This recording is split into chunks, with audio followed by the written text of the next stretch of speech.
வணக்கம். Hi friends. இப்போ நான் பார்க்க போனால் நாம் இந்த கடைகளில் கிடைக்கிற கெமிக்கல் டை யூஸ் பண்ணாமல் நம்ம வீட்டிலேயே கிடைக்கிற எளிமையான பொருட்களை வச்சு நாம் செய்யலாம். வாங்க ஃப்ரெண்ட்ஸ், எப்படி செய்யலான்னு பார்க்கலாம். இதெல்லாம் நமக்கு கெமிக்கல் இல்லை, அதனால் எந்த பாதிப்பும் இருக்காது. நாம் அதெல்லாம் யூஸ் பண்ணால் பிற்காலத்தில் நமக்கு என்ன விதமான நோய்கள் வரும்னே சொல்ல முடியாது. வாங்க ஃப்ரெண்ட்ஸ், எளிமையான வீட்டில் கிடைக்கிற பொருட்களை வச்சு நாம் செய்யலாம்.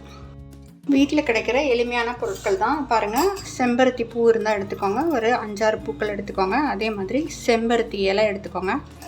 அதுக்கு பிறகு மருதாணி இலை. பாருங்கள், இப்போ தான் தண்ணியில் போட்டு வச்சு அப்படி கலராக மாறிடுச்சு பாருங்கள். அதுக்கு பிறகு வெந்தயமும் கருஞ்சீரகமும் ஒரு 1/2 hour ஊற வச்சு எடுத்துக்கோங்க. அதுக்கு பிறகு 1/2 lemon. இது நம்ம நல்லா மையை அரைச்சிட்டு, அதாவது தண்ணியெல்லாம் அரைக்கக்கூடாது, நல்லா மையை கெட்டியாக அரைச்சிட்டு அதுக்கப்புறம் நம்ம ஹேரில் போட்டுட்டு ஒரு 2 hours வச்சுட்டு ஹேர் வாஷ் பண்ணிடணும். ஆனால் ஹேர் க்ளீனாக இருக்கணும். நீங்கள் குளிச்சுட்டு ஹேர் க்ளீனாக இருக்கணும். அதுக்கு பிறகு நம்ம 2 hours கழித்து நம்ம வாஷ் பண்ணிட்டோம்னா சுத்தமாக சூப்பராக இருக்கும். ஆனால் மறுநாள் நீங்கள் ஷாம்பு வாஷ் பண்ணிக்கலாம், ஆயில் வச்சு வாஷ் பண்ணிக்கலாம், எப்படி வேணால் பண்ணிக்கலாம். இதை அரைச்சி எடுத்துகிட்டு வந்துடலாம். இது நீங்கள் ட்ரையாக கூட நீங்கள் என்ன பண்ணலாம், காய வச்சுட்டு அப்படியே கூட நம்ம அரைச்சி எடுத்துக்கலாம். அது அப்பப்போ நம்ம கலந்து யூஸ் பண்ணிக்கலாம். இது போட்டிங்கன்னா உங்களுக்கு ஒரு 20 daysக்கு நீங்கள் போட வேணாம். அதாவது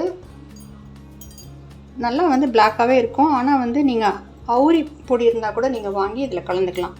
இன்னும் நல்லா டார்க்காக பிளாக் ஆகிடும்.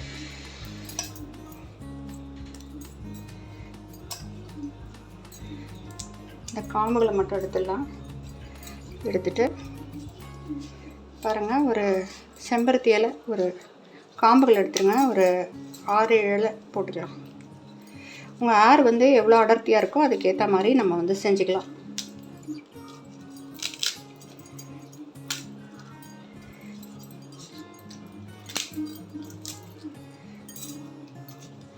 நல்லா கழுவி எடுத்துக்கோங்க.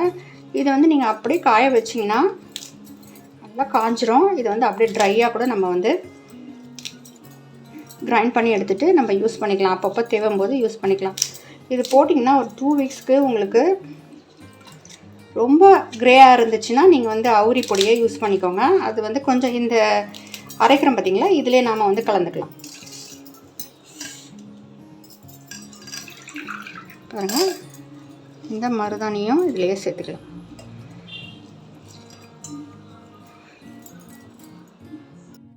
வெந்தயத்தையும் இதிலே சேர்த்துக்கலாம்.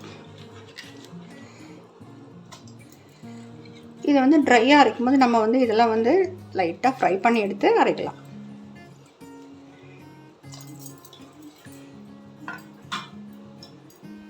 இதில் ரொம்ப வாட்டர்லாம் சேர்க்காதீங்க. 1/2 lemon சேர்த்துக்கலாம்.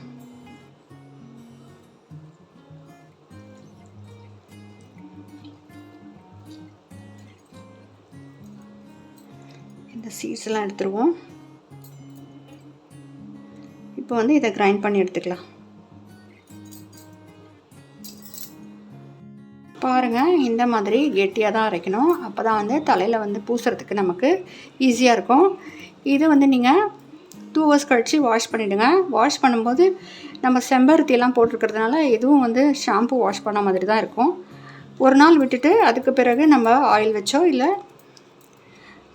ஏதோ ஷாம்பு, மைல்டு ஷாம்பு வச்சு நம்ம குளிச்சிடலாம். சூப்பராக இருக்கும். 20 daysக்கு நல்லாயிருக்கும். அதுக்கு பிறகு நீங்கள் ஒரு 20 days கழிச்சு இல்லை ஒரு 2 weeks கழித்து போட்டு பார்க்கலாம். இந்த மாதிரி செஞ்சு பாருங்கள் ஃப்ரெண்ட்ஸ். இதை பாருங்கள், ட்ரையாக கூட அரைச்சி வச்சுருக்கேன். இதை ஒரு 2 spoons போட்டு 2 or 3 spoons போட்டு நாம் கலந்துட்டு இதில் எலுமிச்சை சாறை கலந்துட்டு நம்ம தடவினோம்னா அதே மாதிரி தான் இருக்கும். இது நான் செஞ்சு காட்டுறேன் அப்புறமா. பாருங்கள், பிடிச்சிருந்தால் லைக் பண்ணுங்கள், ஷேர் பண்ணுங்கள், மறக்காமல் சப்ஸ்கிரைப் பண்ணுங்கள் ஃப்ரெண்ட்ஸ். தேங்க்யூ. யூஸ் பண்ணிவிட்டு எப்படி இருக்குன்னு சொல்லுங்கள். நான் யூஸ் பண்ணி பார்த்துட்டு தான் சொல்கிறேன் ஃப்ரெண்ட்ஸ். ஹேர் சூப்பராக ஷைனிங்காக கிடைக்கும். நீங்களும் ட்ரை பண்ணி பாருங்கள்.